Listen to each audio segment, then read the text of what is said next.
Good day everyone, I am Angela Tecson from BSc 1-3. I am here to discuss the two topics, the Marxist criminology and the conflict theory. And we will tackle the relations of these two topics in crime causation. Okay, for our first topic, which is Marxist criminology. Okay, have you any idea who advocates Marxist criminology? So we will let us know who advocates Marxist criminology. So he is Karl Marx, the father of modern socialism, communism, and conflict theory. He also famous for his own theories about capitalism and communism. So when Karl Marx came up with his own explanations of criminality and crime causation, they developed the Marxism or the Marxist criminology together with Friedrich Engels. So who is this Friedrich Engels? So he was a German philosopher and his collection was work done with Karl Marx for modern communism. According to Marxist criminology, the crime occurs or exists because of the capitalists. So who is this capitalist? Whether they be the landowners, the corporation's owners, the business owners, or the rich people. Economic competitiveness is the essence of social life. So sinasabi ni Karl Marx at Friedrich Engels that the core of the society is for the competitions for economic needs and for achieving economic goals. And as a result, Karl Marx classifies elements of the society as a bourgeoisie, proletariat, and lumpen proletariat. So who are these three elements of the society? Okay, first is bourgeoisie. So, sino tong mga bourgeoisie nito? It may include the public officials, the government itself, because they are the one who have power.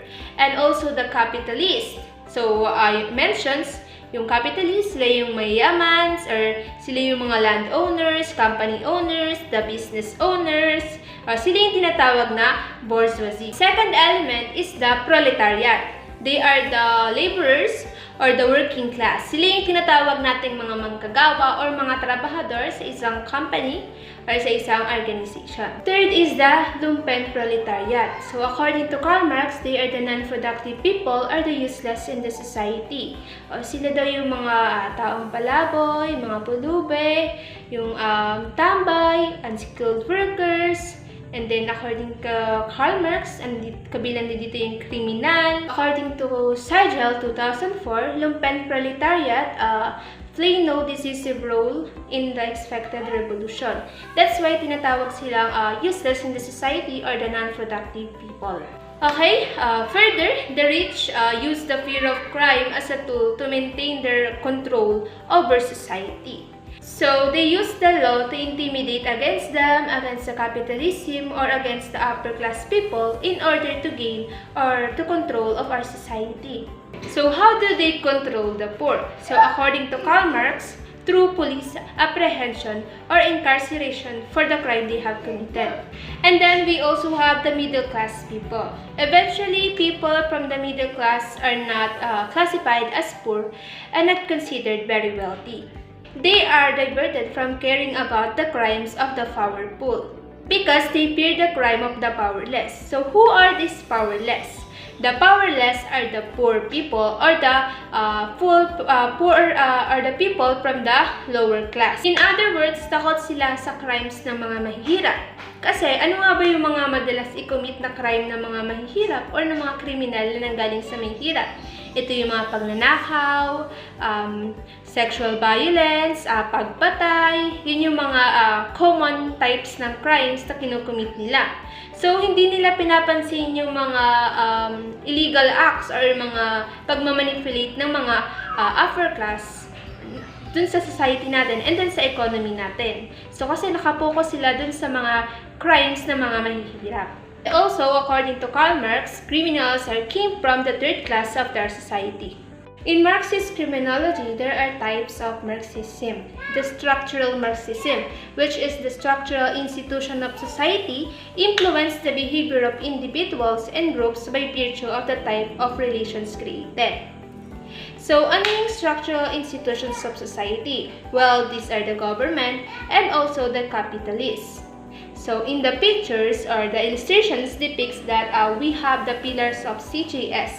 Include dito yung the government, yung law natin, and then the capitalism. So, what is capitalism? Capitalism is an economic system in which the means of production of goods or services are privately owned by or operated for a profit.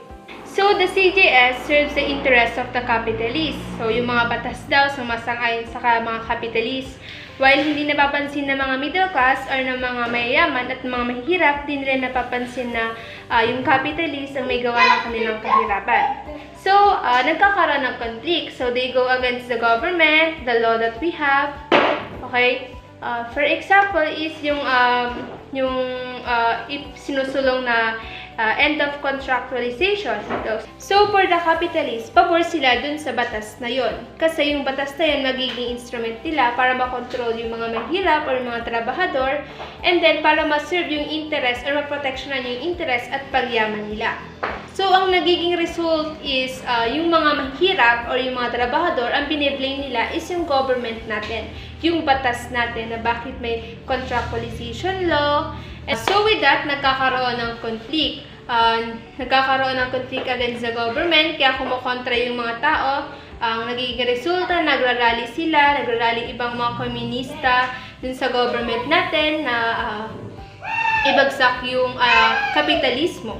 Now, I'll move to our next topic, the conflict theory. So, this theory was originated by Karl Marx again in the mid-1800s. He believed that the conflict arose between the two groups of people or two classes of people. Who are these two classes of people? So, they are the bourgeoisie or the upper class and the proletariat or the lower class. Marx believed that these two classes are always in conflict. Bakit kaya? Because he believed that the upper class exploit the lower class for their own economic gain or economic profit. So, conflict theory according to William Bonger, Ralph Dahrendorf, and George Ball. So, according to them, kaya mayroong crime because of class struggle. Dahil may mahihirap, may mayayaman. So, para sa kanila, lesser daw yung nakukomit na crime ng mga mayayaman kasi they have what they need and stable na yung life nila. While yung mga lower class, basically, most of them commit crimes against property, crimes against persons, out of economic struggle, and out of class struggle. So, eventually, they go against the wealthy, they go against the government, nagkakaroon ng conflict. Classes that are struggling here are the upper class, middle class, and lower class. So, according to them, hindi lang pala lower class yung nagsastruggle dito. Even the upper and middle class. Kahit stable na yung life nila, kahit mayayaman na sila, kahit sila yung nasa taas ng antas ng society natin. Because of what? Kasi kulang sila sa influence sa power sa government, so even them are controlled by the powerful in the society. And eventually, because of those class struggles, because of those economic struggle, nagkakaroon ng crime at nagkakause ng stress or frustrations sa mga tao to commit crimes later on.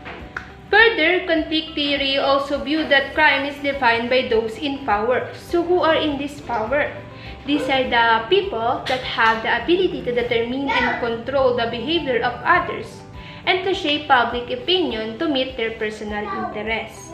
So, everyone may desire wealth, but it is only for the privileged person. So, sino ba tang mga privileged person? These are the people who earn the most money. Yung mga mayayaman, yung mga capitalists, that who can enjoy luxuries and advantages. So, people care only for their own lives and pleasures and ignore the plight of the disadvantaged. So, kaya lang nagkakaroon ng conflict dahil merong mga pagkakanya-kanya na tinatawag. Because they think of themselves or they happy for their lives and they don't care about those the unprivileged class. So, this is an example of conflict theory. And as you can see on the left side, shows the working class people. If you see, kukunti lang yung mga food nila on their table. And there's a division between them. Compared dun sa right side, the wealthy people, they have a lot of food on their table. That is representations of the inequality of economic wealth. So, di ba, as you observe, napakaraming laborers, but kakunti yung wealth na pinaghahati-hatian nila. And then, therefore, nagkakaroon ng conflict between classes of the society. Okay, on the other hand, George Bald adopted the conflict theory in criminology. So, he said that crime can also be explained by social conflict. So, dahil sa conflict or sa pag-aagawan ng limited economic resources, yung mga hindi daw nakaka-acquire ng equal economic provision, sila yung nagko-commit ng crimes that adding to the problems of the society. Laws are created by politically oriented groups who seeks the government assistance to help them to defend their rights and protect their interests. So, there are the influential people who can influence the lawmakers so that they create the law for them and then they create the law for the protections of their interests. So, that's why nagkakaroon ng conflict dun sa mga upper class and then lower class. Move to Social Reality Crime by Richard Queenie. So, Richard Queenie is the one who support the Marxism.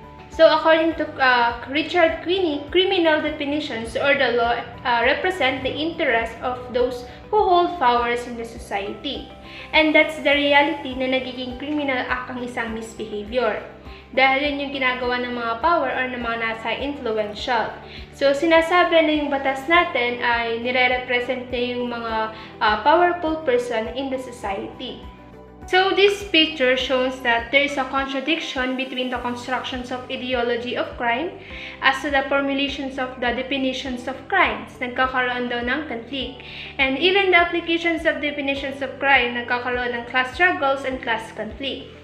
Also, the applications of the law that we have. So, sabi, hindi daw pantay-pantay. Kapag may hirap ka, talo ka, hindi mo maiipaglaban yung rights mo, yan yung idea na sabi ni Queenie. And then, the development of the behavior patterns in relations to definitions of crime also. In the middle, nagkakaroon ng class struggle and class conflict. And particularly, yung class struggle na yan and class conflict is yung nagpupush or nagkakos ng stress and frustration sa mga tao to commit crimes later on. And that was the end of our discussion. So thank you for listening. God bless you all and stay safe.